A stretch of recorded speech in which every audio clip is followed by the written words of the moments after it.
Okay. So this coming week, this coming Shabbos, we're moving further along in the book of Leviticus. And in this week leading up to it is when we study, we prepare for the Torah portion. This Torah portion has within it several seemingly kind of disconnected dimensions, even though nothing is disconnected. But what part of it is a section that gets read several times a year, not just when we're up to this Torah portion named called Emor, E-M-O-R, in the cycle of the going through the Torah on an annual basis, but it's a section that is read on holidays often, because it's a section of the Torah in which the Torah goes through the rhythm of the holidays. And since all the holidays are mentioned and somewhat described in brief, it's one of the holiday readings. And in the what we're reading, the section that comes up tells us that first it tells us about the holiday of Pesach, Passover, and the liberation from Passover, and some of the again, it's very brief, some of the traditions and mitzvahs of Passover. And then it tells us something else. It says that on the second day of Passover, the first day of Passover is a holiday. And then after that, biblically, it's still Passover, but it's not a holiday per se. It's what we call Chol HaMoed. Out of Israel, it's 2 days of a holiday. In Israel, it's 1 day. It's still 1 day of a holiday, but it's part of it. It's a holiday. It's Passover in the general sense, and the behaviors we eat. We don't eat bagels and we eat matzah, but it's not the holiday of Passover. And there's we go to work, whatever things we do. So the Torah tells us that the day after the holiday of Passover, the first day of Passover, in other words, what we would call today the second day of Passover, an offering is brought because it's springtime, and a lot of the Torah is framed in agricultural terms because it was an agricultural society, especially as the Jews are going to go into Israel. They were going to live their lives primarily as farmers and in the world of agriculture. So even all the holidays, as much as we speak about them having a religious import, liberation from Egypt, receiving the Torah, Sukkot, celebrating the guidance and protection we had in the desert, that spine of holidays is framed in Torah, actually in Scripture, more as an agricultural flow. Spring is we have beginning of the crops, moves on to Shavuos, and then the drying out of the crops, and the ingathering of the crops is in the fall for Sukkot. So there are these two narratives that are definitely connected, but we're looking at the stories in different keys, and the Torah frames it in the key of agriculture. So since the spring, the first crop is seen was a barley crop, and this was a time to thank God for the new crop. They would bring an offering of barley, and that was called in Omer, O-M-E-R, to transliterate it. Omer is a measurement. They would the Torah says, bring an Omer of barley as an offering to God, thanking God for the barley crop. So we have Passover, then we have the first day of Passover. Again, it's a 7-day holiday biblically, 8 days out of Israel, but there's the first day when we have the Seder and all of that. That's the Passover, and then it says the next day we bring the Omer, and from the day we bring the Omer, we count 49 days. And on the 50th day, the Torah tells us in this week's Torah portion, there's another holiday, and that holiday is what we call today Shavuos. It's kind of called that in Torah also. There are a few different names given to it. Shavuos is a day when there is another offering, thanking God for the wheat crop, but it's also the day when we celebrate having received the Torah. So aside from the reading this in agricultural key. There's the historical key, is that we left left Egypt on the first day of Passover. We started counting 49 days. We knew it was going to be a 7-week journey to Sinai. And then at Sinai, we received the Torah. Now, I want to look, so there's the idea of this flow, Passover, counting of the Omer. Shavuos is something we not only remember every year, but we want to live every year, because as I'm sure we've mentioned numerous times, when we talk about the liberation from Egypt, and we talk about all of these ideas which are historical, they're not meant to be kept in a purely historical basis and understanding, just to look back at something that happened to our great grandparents 3,300 years ago, but they're really, it's Torah, and Torah is a user's manual for life. It's God giving Torah to us for history and for posterity. And if we look at a piece of Torah and we don't see its relevance to May 2022, then we have to look again, because it's not meant to be a history book. It's not meant to be a book which is just something of what was. It's about what is. Now, sometimes what is informed by what was, but it's really not. It's really now about what is, and it's about our lives today. So it's our leaving Egypt conceptually. It's our counting of the Omer. It's our receiving of the Torah. So I want to go into that a little bit, and with an understanding that also, as we're going to see, in a way, all three steps, the idea of leaving Egypt, counting of the Omer, and receiving the Torah, they all fit are part of one overall objective: God freeing us from limitations, freeing us from Egypt, but freeing us from our own limitations. As we're going to read, we see that when God first spoke to Moses, Moses is, if you remember from the movie, he's out with his flock, and he sees a burning bush, and he goes close, and God speaks to him from a burning bush. And one of the things God says is that this is holy territory you're on. He says, take off your shoes. And this was actually Mount Sinai, where Moses first saw the burning bush. That was Mount Sinai. And one of the things that the Torah says, God told Moses, and the Torah tells us this explicitly, is he said, I want you to go to Egypt to free the Jewish people. And when you do, you will come back to this mountain to serve God. You'll come back to this mountain to connect with God. So leaving Egypt was not just about, the prisoners fleeing the coup. It wasn't only about escaping the cruelty of the slavery. It was about getting to a destination. They were leaving here to go somewhere, and we're going to go to Sinai. The idea of leaving Egypt and getting to Sinai is all really three dimensions of one journey.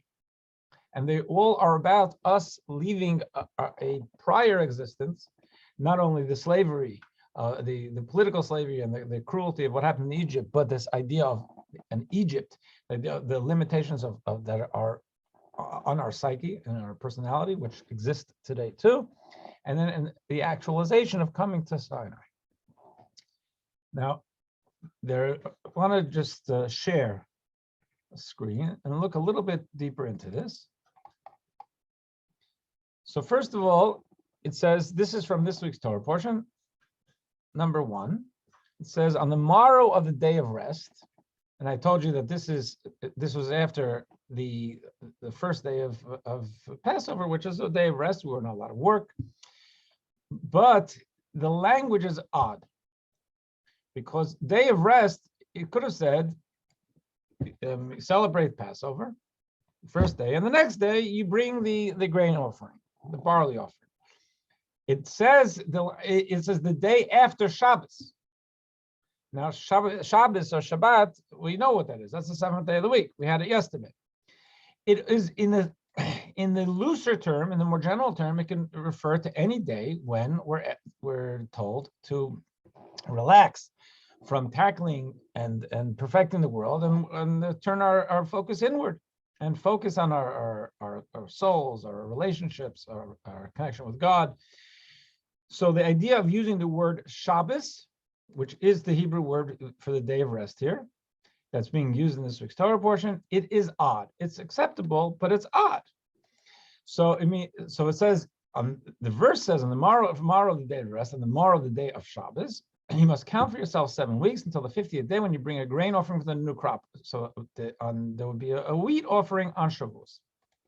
Now, in number 2, just to frame a question that I want to be able to help inform our understanding today. Stop this for a second. In the Jewish history, in the unfolding of Jewish history, what we find from the history as we know it, and we've kept a history, and our history is not whitewashed. It's very self-critical, and we it's pretty clear we've had internal problems just about as long as we've been, if we've existed. It seems that, or I think it's pretty clear that there were always Jews pushing back against authority, pushing back against the rules, management. Jews did not deny that there's a God and that there was Sinai, because it was taken as historical fact. They heard it from their grandparents, or heard it from their grandparents who were standing there. So that really wasn't for those who wanted to push back against authority, it seems like it was not a successful selling point to say, oh, this thing, it just never happens. Not true. The whole thing's a farce. That wouldn't sell. Parenthetically, I think that's one of the reasons probably that Christianity also and Islam chose to say, yes, God gave the Torah to the Jews at Mount Sinai, and then changed his mind, instead of just saying the whole thing's a farce, which would have made it much easier, I think, for them in the planning stages. But I think that it was just seen as just a historical fact. It's like someone coming along today and saying there actually was no George Washington, which maybe someone does say it, but it's probably not going to get much traction, because I think there's as a society, I think we're pretty sure we know he existed. Maybe we have the debates about who he was and whether he actually chopped down a cherry tree.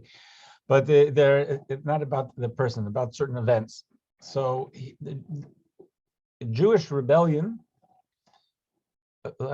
often manifested itself not in whether or not God existed, or God exists or gave us a Torah, but in how the Torah is interpreted. They said, God gave us a Torah, we don't need rabbis. I don't want to hear rabbis telling me they're human beings and not God, and that I can read the Torah for myself, I can interpret for myself. So that lane, that perspective was for many, many years a point of contention and debate and acrimony and division within the Jewish community. It was, you may have heard of Karaites, Karoim. The word itself means that they were only scripturally focused. They didn't accept rabbinic interpretation. Sadducees are the same thing, pretty much. What you probably have not heard of, but it's another group of the same type. They're called Baitusim, Baithusians, I guess is how you transliterate it. Baitusim. It was the same deal. So I don't want to get into it now. We look at Torah as being given with an interpretation. From Sinai is oral interpretation, and the rabbis were given the key and the understanding of how to interpret Torah. And a lot of these things are not even interpreted; they're just told to Moses orally, and that was passed on orally. So, but it's a very important conversation, but not for today. But we do have from the Talmud, and for 1,000 years after that, there are these divisions, and for the Talmud, there's divisions of those who were more were not as inclined to observance and tradition as we know it, and their way of expressing it was saying, well, we don't trust the rabbis, we're going to take the Torah and interpret it ourselves. So one of those groups was the Baitusim. So if we take a look here, share the screen. Okay, so the Talmud tells us the Boithusians, which is Baitusim, would say that the festival of Shavuos always occurs after Shabbos on a Sunday. And you know something? You can understand them. It says the morrow of the day of rest. The day of rest is Shabbos. The Hebrews mean Mocharas HaShabbos, the day after Shabbos. Then we start, that's when we bring the Omer offering. The Boithusians will say, okay, it's always supposed to be a Sunday. We have Passover, and then the next Sunday, after the first day Passover, is when we bring the offering. So their calendar was going to be very different. Shavuos was going to be different, because their interpretation was different. And the Talmud goes into it, and it was a big deal in ancient times. But what I want to focus on is why aside from having a sense of humor, why would God choose to frame this as morrow, the day of rest, to allow for such confusion when he could have just said the day after the first day of Yom Tov, first day of the holiday? Why make this into something the day after Shabbos? Why say going the morrow of the Shabbos? Now, here, to look a little further, try to understand the idea of what was mentioned already, is that there is this flow of Passover, counting of the Omer Shavuos. Take a look here. What I mentioned before is that when Moses encountered God in the burning bush, God says one of the things is when you liberate the Jews from Egypt, you will bring them to serve God in this mountain. Because again, it was on Mount Sinai. Mount Sinai is where the burning bush was, and he says, "Here's the way it's going to work. You're going to go to Pharaoh. You're going to tell him to take it, let them out. He's going to let them out. It's not going to be easy, but he's going to let them out, and you're going to come back to this mountain." So the idea is there is a flow. There was a purpose in this all. It was not just about freeing the Jews. It was about bringing them to the mountain, and therefore in us also there is a traveling that we do, a journey we follow, leaving Egypt, going through the Omer and coming to Sinai. And to quote the Rebbe in number 4, it says, in order to actualize the purpose of the Exodus, the Jews needed to experience the counting of the Omer, which is the bridge between the Exodus and its objective, which is the giving of the Torah on Mount Sinai. All 3 stages are dimensions of leaving Egypt, which was and is actualized with the giving of the Torah. So that's kind of what I'm saying, what I was saying before, which is that there's this is a flow, as it's not right now. We're not just forgetting Egypt. Passover. Passover was. We'll get back to Passover next year. We're still in the process now of leaving Egypt. We're still in the process of actualizing the leaving of Egypt. If you look at the Torah framing of it, because we're instead of stage 2 on our way to stage 3, which is Shavuos, the receiving of the Torah. Now, if you want to drill down a little bit more to frame it again, this is agriculturally, but we want to find the resonance and the symbolism and the lesson in the framing. There's the agricultural framing or the food framing. Pesach is about matzah. The Omer is about the barley, and Shavuos was a wheat crop, and they would bring challah. Challah was part of the offering. Challahs plural. So it's matzah, barley, and challahs. And want to look a little bit at the symbolism of that. What does that mean for us?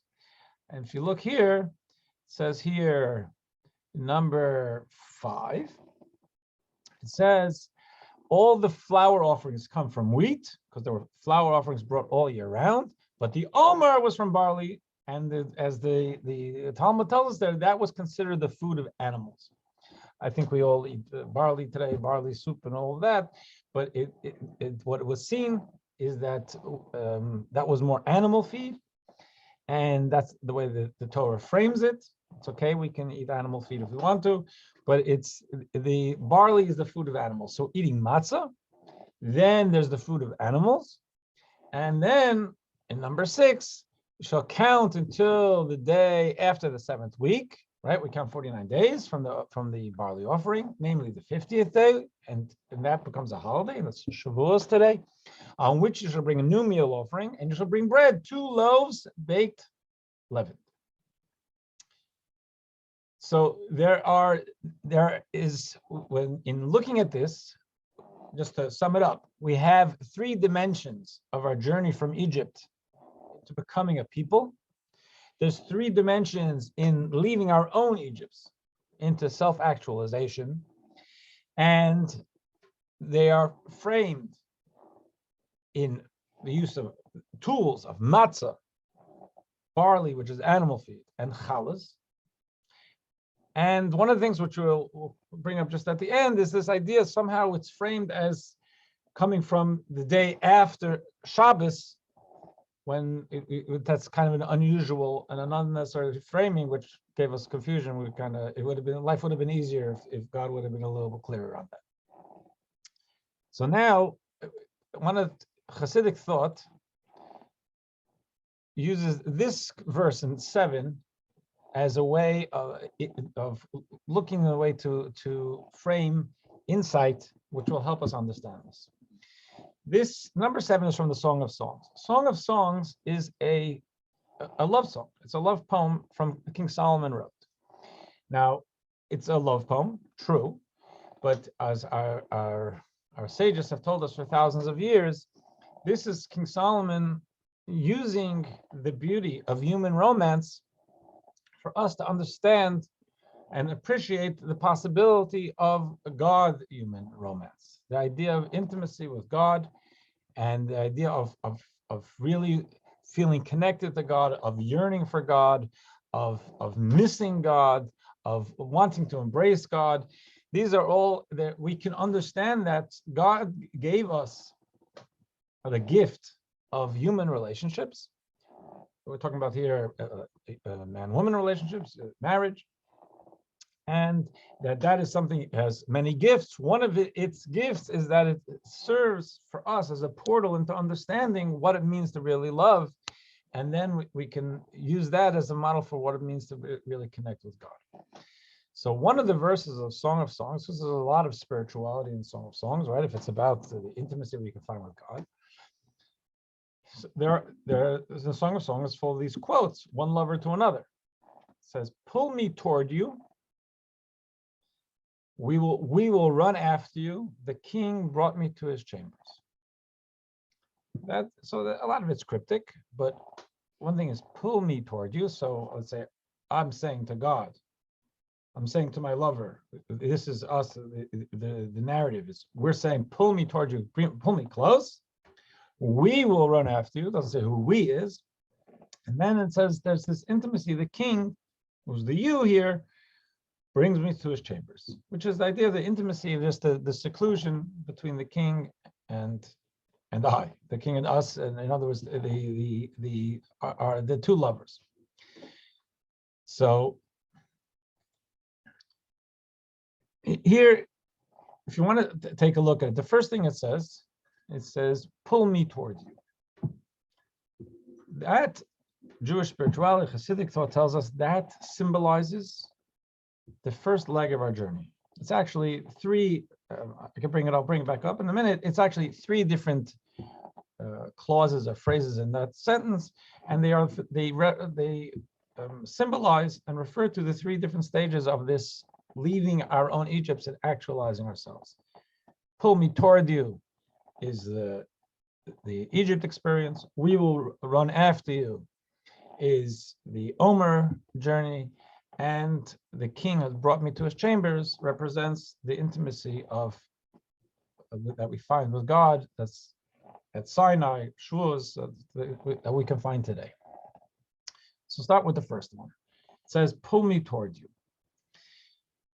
When the Jews left Egypt, and I'm quite sure we have discussed this, but I want to make sure we refresh it. When the Jews left Egypt, they were not in good shape. They were not in good spiritual shape. They had assimilated a lot of Egyptian culture. When God spoke to Moses at the burning bush, he did not say, "Your people want to find their tradition. Your people are chomping at the bit to get out of the immorality of Egypt. Your people want to connect with the faith of their ancestors, Abraham and Sarah." It didn't say that because it wasn't true. It said your people are suffering. And the idea was that the Jews in Egypt, they had been suffocated spiritually. They weren't searching for anything except for to be able to breathe as humans. And therefore, God was not answering their call of connection, people calling out to God saying, we love you and we want to be able to live freely as Hebrews. God reached out for them because God said, I can't even expect them to remember who I am. They're living such difficult lives for centuries. They've basically forgotten me. They've forgotten the monotheism of their ancestors. They've forgotten the beauty bequeathed to them by Abraham and Sarah. And if I don't save them now, they're gone. So it was God schlepping us out of the spiritual muck, not us looking to get out and reaching out for God. So if you look over here, let's share the screen again. One of the things Ezekiel says is that he describes he goes through a good few verses describing the Exodus and the Jewish experience in Egypt and being redeemed from Egypt. And one of the things it was, he says, God looked at them in Egypt, says, you have increased and grown. You know, the Jews had multiplied, and you've come with perfect beauty, breast fashioned and your hair grown. You're growing into numerous people, but you're naked and bare. And naked and bare meant you're spiritually, you had nothing to you. You had that you're my child, you're my loved one, but you didn't have anything to bring with you. You were naked, spiritually naked. And as the Haggadah puts it, it says that when we were redeemed, that it says that we didn't have time for our flower to rise before the King of Kings revealed himself to them and redeemed them. What does that mean? And this is something that Jewish spirituality finds a lot of meaning in, is that it was God.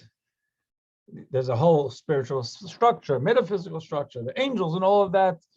God himself, and God's not a him, but God, the divine, God essentially pulled us out of our Egypt, pulled us out of our situation, which we did not have the capacity to free ourselves. We did not have the capacity to free ourselves because Pharaoh was in charge. We didn't have the spiritual and emotional and psychological tools to be able to free ourselves. So God brought us out. Now, if you think about that, so it's maybe if you want, we could use perhaps a model, and we all have things we battle. Let's use, if we can, alcohol dependency, which I got my own problems. I never had a problem with that, but I've spent time with a lot of people who have battled with it and succeeded in their ability to get control of their lives. One of the basics of AA is that a person recognizes that they don't have the power to take care of themselves. They need help. That's a very powerful and mature recognition that a lot of people, unfortunately, it takes people a while to get to. So they do a lot of damage to themselves, unfortunately, on the way, often, until they hit bottom, was the language. So the Jews, similarly, they needed help from above. They just couldn't do it. Now, when they did, God brought them out. One of the things that the founder of Chabad points to, an interesting insight from this, he writes in number 10, in the book of Tanya. In the Exodus from Egypt, it is written that the people escaped. So when we left Egypt, we were running, we were on the run, escaping. So Rabbi Zalman asks, at first glance, it seems strange. Why should it have been a matter of flight? Why do we have to run?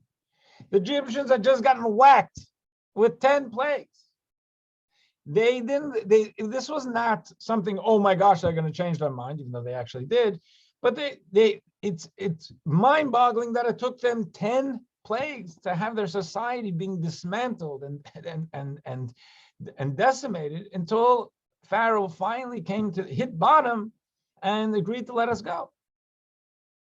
But once we're going, why do we have to run? Had they demanded of Pharaoh that he set them free forever, would he not have been forced to do so, having been stricken by the plagues? What he writes is, escape was necessary because the evil in the animal soul of Israel was still strong. So let's think about this for a second. How do we see the human personality? Today I was driving in the car and I heard a program with a rabbi and a reverend.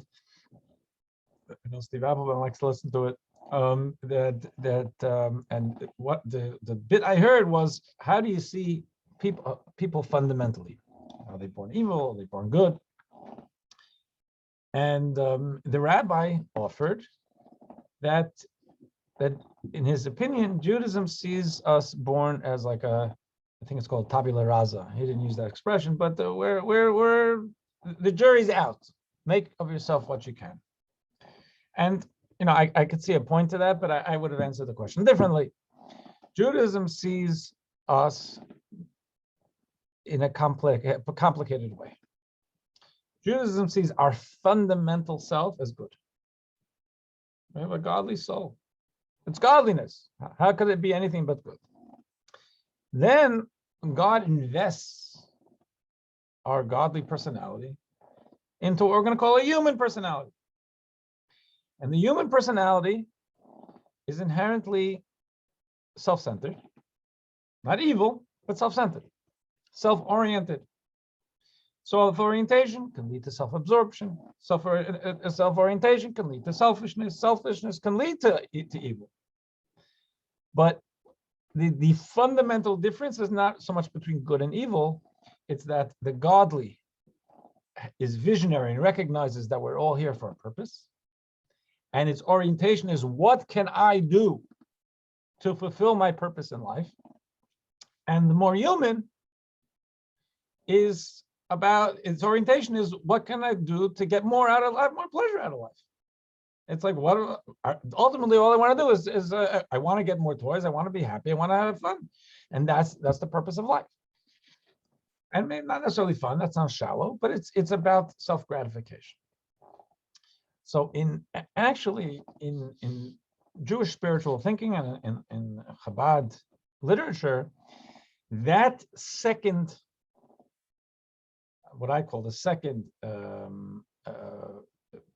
persona, what I call the human persona, as opposed to the more divine within us, is actually called the animal persona. Why? Because the animal is very instinctive. A human, we don't necessarily follow our appetites. Depends how mature we are, and we have the capacity for vision. But animals are instinctive. They may be cute and loving. That's their instinct. And an animal can be taught to change its behavior. Pavlovian, because you say doing this brings you pain, they stop doing this. But it's really about their instinct. And I would think that from the perspective of Torah thought and of my own reasoning, even though I've never had a dog, I don't think any dog had an urge to pee on the carpet and said to itself, I'm not going to do it because I see that the owners of the house, they just shampooed it and it's going to bring them aggravation. I don't think that's how you housebreak a dog. Housebreak a dog by teaching them that they don't do it this way because it's not that comfortable. The more comfortable way for you is to go to whatever the I don't know what you call it, litter box or outside. So it's the part of our personality. We have two parts of our personality. We have one that is more, it's high-minded, visionary, godly, and then we have what we're going to call the animal soul. The part of us that seeks self-gratification, and joy, seeks self. It's about, what can I get out of this? So what Rabbi Shlomo Zalman is saying, if we go back here a second,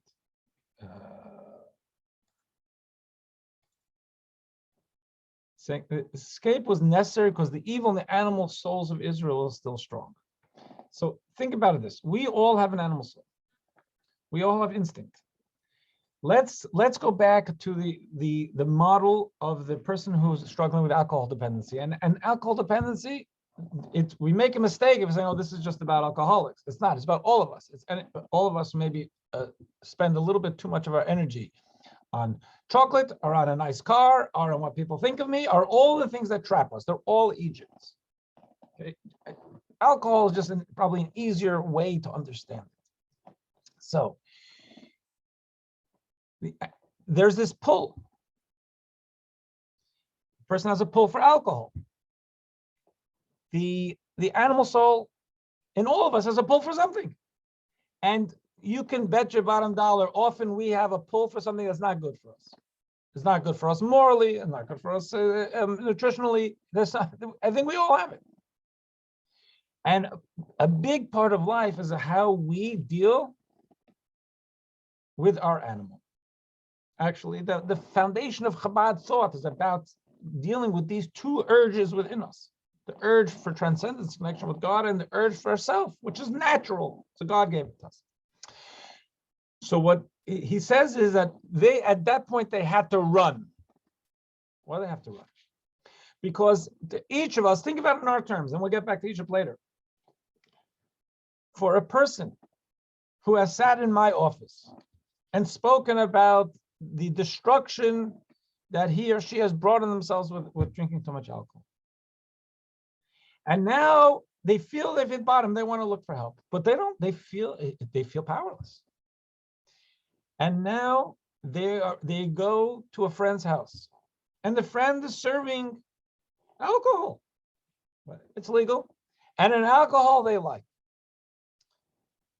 For that friend, a person who I'm working with, who sat in my office, the smartest thing they can do is walk out of the house, walk out of the room, say you're not feeling well. For them to sit and to make calculations and rationalize, very often they have to be in a strong enough place. Sometimes you just have to get off the scene, because it'll capture you. Sometimes we just lack the self-control to be able to resist a very powerful drive. So the Jews, in running away from Egypt, it symbolized something to them, but to us for generations. They are us. We have an Egypt. We've got our own problems, and it's up to us to define our Egypt, because there's no way for me to know unless you share it with me, right? And who says you should? You would have to. We all have our own. I have my own Egypt. So God reaches out and inspires us, drags us out of Egypt. That in and of itself, if we've had a wake-up call, someone sat in my office and now they had a wake-up call because they saw the destruction. The kid said, I don't want to talk to you anymore, or whatever. At that initial stage, they need to be careful to run away from the evil, run away from the trap, run away from the Egypt. Don't try to rationally grapple with it, because that didn't work. You need to get more strength. You need more traction in your recovery. The Jews, because what we're saying is the God revealing godliness and revealing salvation and sending 10 plagues and inspiring, yes, there's a God, and a God who loves us, and there's goodness in the world, and God who cares about us and going to take us out. That inspired their visionary self. The memory of what they heard from grandparents about Abraham and Sarah, I'm sorry, and about monotheism. But the patterns of hundreds of years were so strong, they could not just rely on themselves that they were going to be able to get past it. They ran out of Egypt, which is a model for us. We run out of Egypt.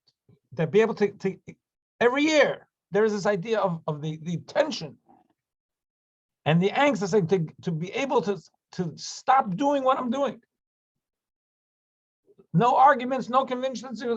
It's on the ground. It's not good. I've got to walk away from that. If it's a situation that I think I see a situation that I fall into, where I say the wrong thing, I do the wrong thing, walk away. Now, let's go back to this.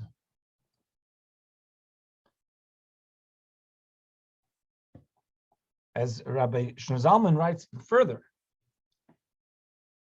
the soul working with the animal soul. Actually, before I do this, our human personality is not just an anvil around the neck.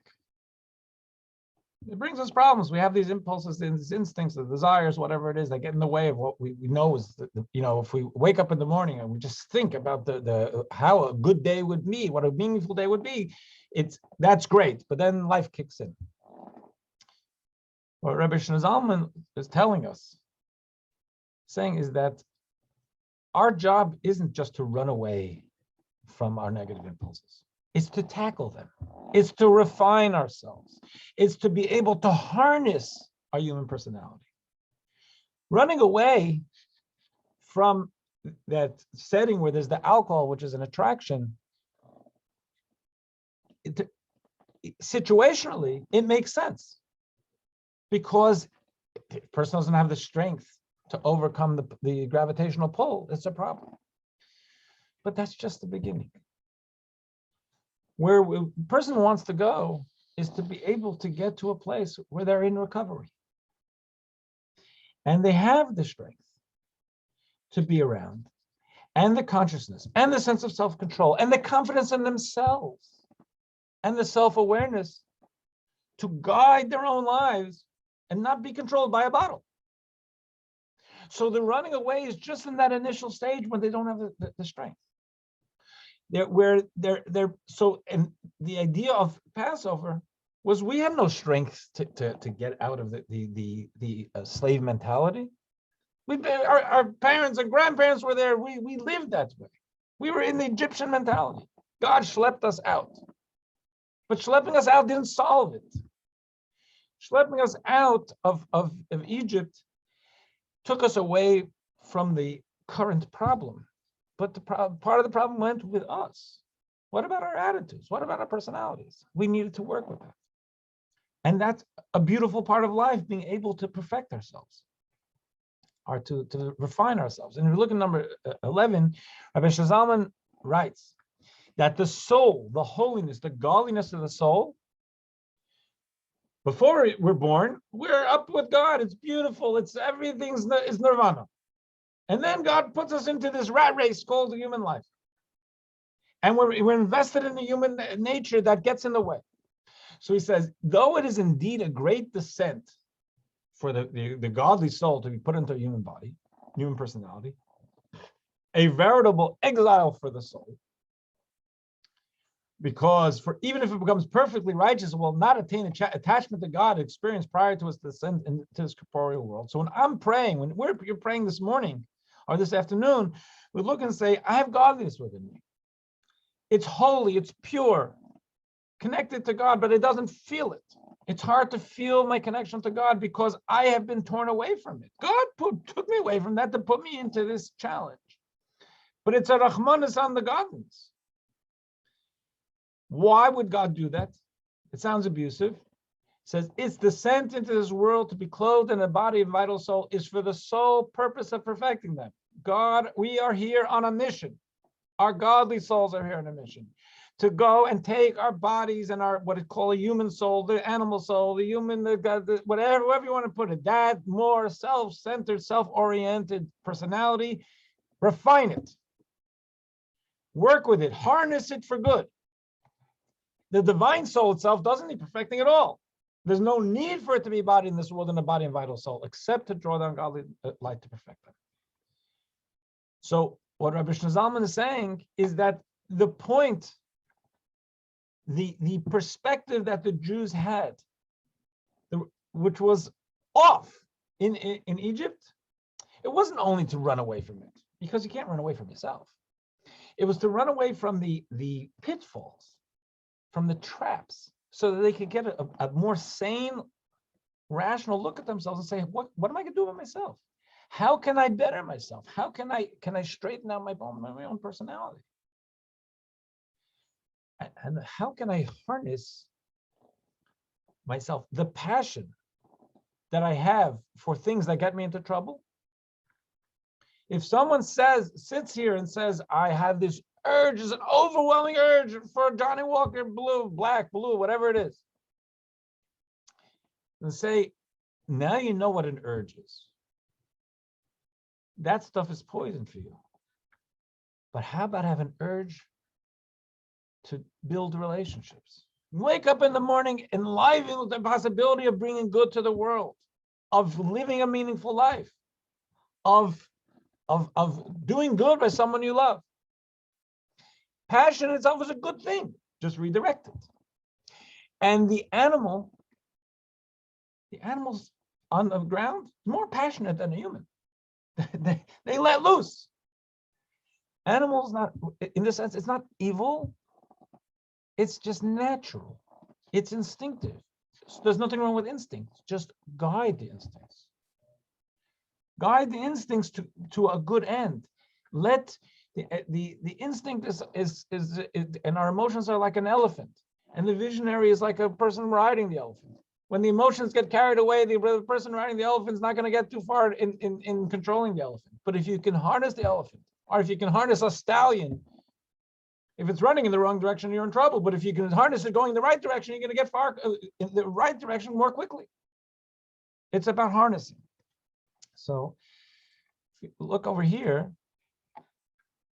the Torah itself says, right after the Shema, we make a statement. Moses made a statement. We make a statement every day that God is one with the world. And then it says, love God with all your heart. In the language, there's actually the indication it's hearts, like you have two hearts. It says in the Hebrew, you may remember, some of you may remember the Hebrew. It says, V'ahavtas Hashem Elokecha b'chol levavecha. Levavecha means your heart. But the real word, the way to write your heart would be, in singular, would be libcha. There's two, again, I don't want to get too much into the Hebrew of it, two vets. Should have been only one. It sounds like your hearts. Why would it use that language? The Talmud tells us your hearts means with both your selfless and your selfish inclination. In other words, when we say the Shema and we feel the oneness with God and we want to connect with God, we say, not only do I want my divine soul to be connected with God, of course it's connected with God. Now I make it more conscious, that's great. But I want to bring my more human self into line. That I want my what I like to be good stuff. So instead of yearning for scotch, I'm getting up in the morning and say, I want to do something meaningful. And it may be going to work. But I'm going to work because I have a purpose. So here, there's this idea of harnessing the animal. If we go back to number 7, if you remember, it said that actually before we go to 7, it said that the omer, the offering of the barley, was the food of animals. So Jewish spirituality says that that's why. Why was it the food of animals? Because the offering of the omer and the whole 49-day bridge of the Omer was about harnessing our personal animal. Harnessing that, actually, one second. I didn't do it right. Apologize, one second. Apologies. Okay, that's it. That's in number, that was in number 5.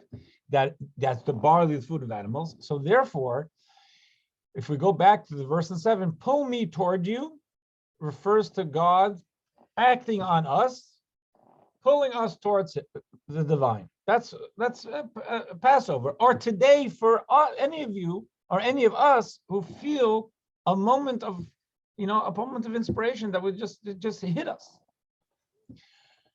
That inspiration has to be actualized. And what happened in Passover is we then began to act on our own, to run after God. God acted on us, pulling us towards Him with the Exodus. And once we had the consciousness of the Exodus, and we're out. Then we say, now we can go to Sinai. We're going to get a Torah. We're going to become a people, a holy people. We're going to have purpose in life. We got excited about it. And we started counting down the days till we get there. So who ran after God? We ran after you. It's the divine soul and the animal soul, like it says in the Talmud. All your hearts means both your selfless and your selfish inclination.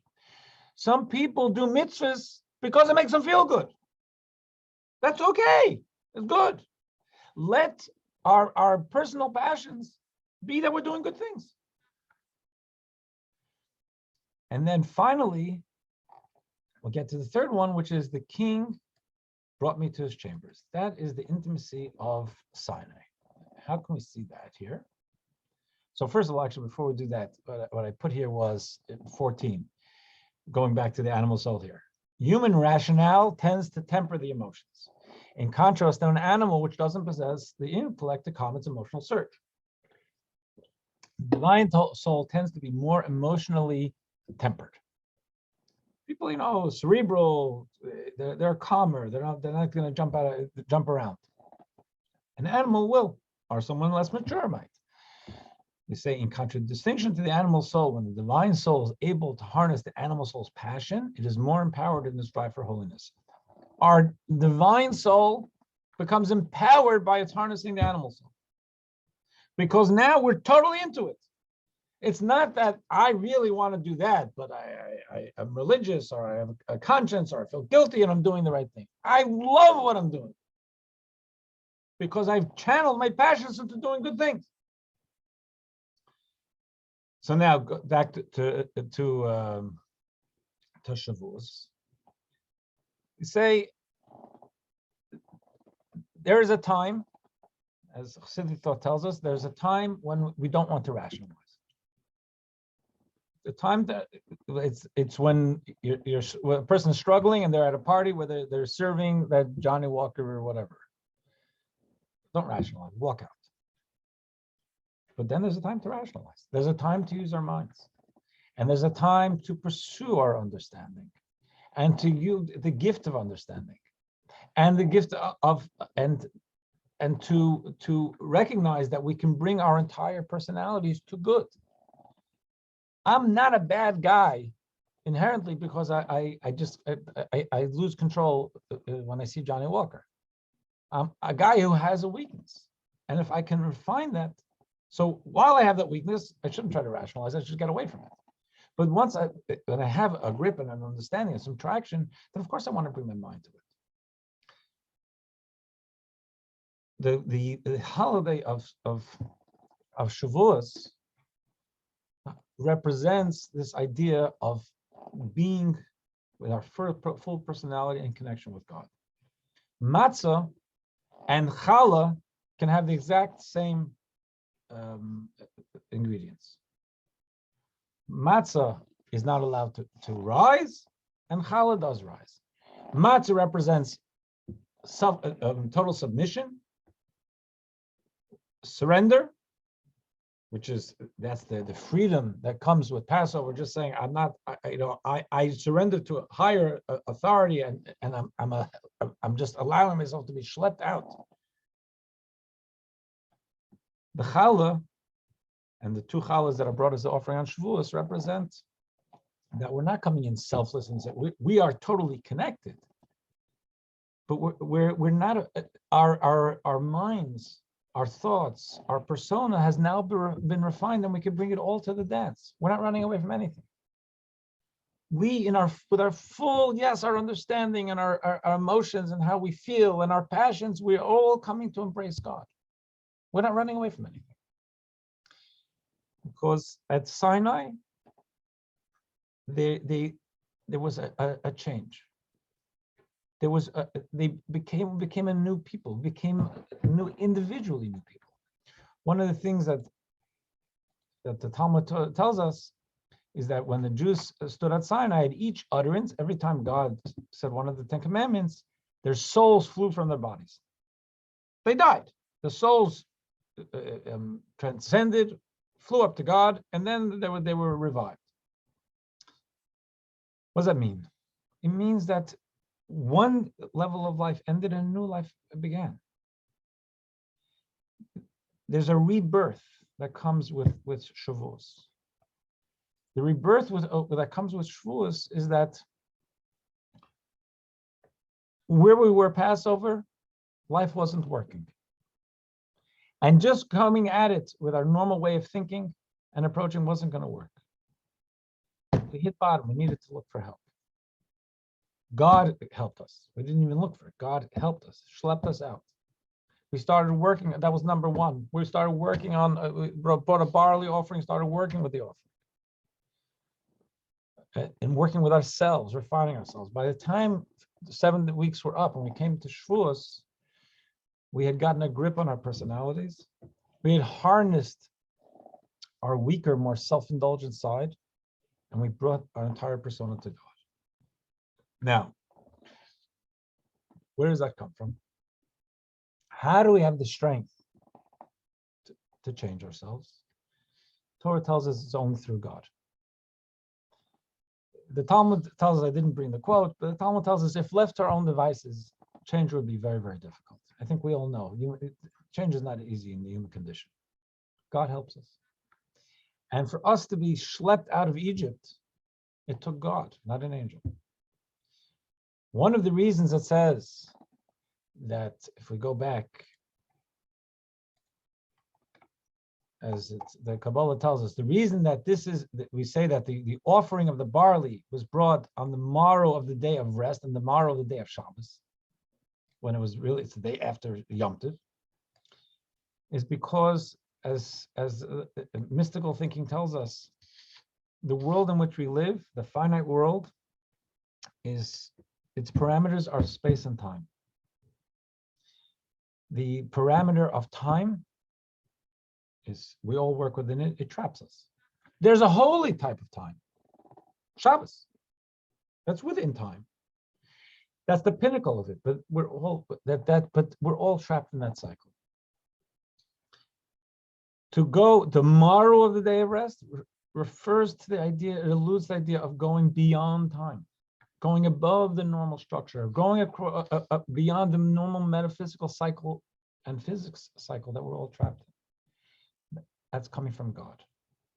God reaches to us from beyond Shabbos, from beyond what we know as just the normal cycle of existence, even spiritual existence in which we all have to operate. We can't get beyond it, but God is beyond it. And God reaches from beyond it to help us change our lives. So the language here is, first of all, we say that even in taking us out of Egypt, the master Kabbalist, Rabbi Yitzchak Luria, says an angel could not have accomplished the work of the Exodus from Egypt. It required God in his essence. That and what goes for our own Exodus also. And as Rabbi Dover Lubavitch elaborates, it says, I just took one quote, the loftier the level, the deeper it can descend. It's in order for God to reach into our lives, it's God's essence. He took us out of Egypt, as we say in the Haggadah, and takes us out of our Egypts. So to encapsulate, we all go through this journey every year. It's a gift. There's Passover, and every day is a Passover. Every day we're supposed to mention Passover. Every day we're supposed to mention living Egypt. Every day we're supposed to assess our own Egypts, and every day we're supposed to leave our Egypts. But in the calendar, Egypt, the Passover was 3 weeks ago, and now we're working not on running from Egypt like we had to, but looking at ourselves day by day. Say, how can I be a better person today than I was yesterday? What are my pitfalls? What are the instincts that I have, my habits, my operating system? Be honest with myself. How can I be a better human being? Working with that, God willing, we'll come to Shavuos, where we have, God gives us the Torah, and God giving us the Torah was an embrace. It was a marriage. It was, as the verse in Song of Songs says, is God bringing the king, bringing in each and every one of us into his bedroom. There's the intimacy, because we're in shape for that.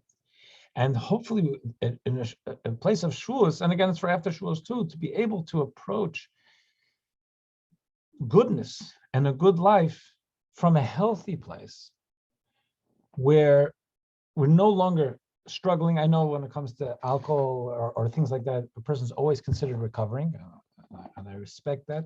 But I know people who they may still consider recovering and can have a drop and all of that, but the idea of drinking what they used to love is repulsive to them. They see it as poison, and that goes for a lot of other things, not just alcohol. We can come to a place like that. And that's what the Shavuos represents. So I'll leave that over here. If there's any questions, you can address those. If not, I wish you a great week ahead. I have one question. Sure, Andrew. So in Teaneck, I mean, it could be everywhere, but Shavuos is known as the dairy holiday, and everybody buys cheesecake for everybody else. So where did that come from? Great question. And the my genuine rabbinic answer to you is we're not sure. We definitely know about the idea of dairy. There's a lot of investigation, rabbinic investigations. Where did it come from? Some people say it's because at Sinai, once we got the laws of kosher, until we got things going, could only eat dairy because they couldn't get things going with proper meat. I mean, there are a lot of different speculations. I gave you actually 10 different reasons for it, but there is no definitive reason. Okay. Just enjoy the cheesecake. You know, don't ask too many questions. Okay. You got it? That's the answer. Okay. Anyway, okay. I wish I could do better for you, Andrew. You know what it is? Before I knew about the giving of the Torah on this holiday, I just knew it for my clients as a cheesecake holiday. So, and you're trying to have them be fit, and you're saying, don't do that cheesecake. It's not good for you. Right. But it's stuck. Got it. All right. Okay. Thank you. I enjoy it when I have to eat the cheesecake. You don't have to, but it's easy enough. All right. Thank you. Wish Have you a all good well. day. Okay. Thank you, Rabbi. All right, Thank bye. you.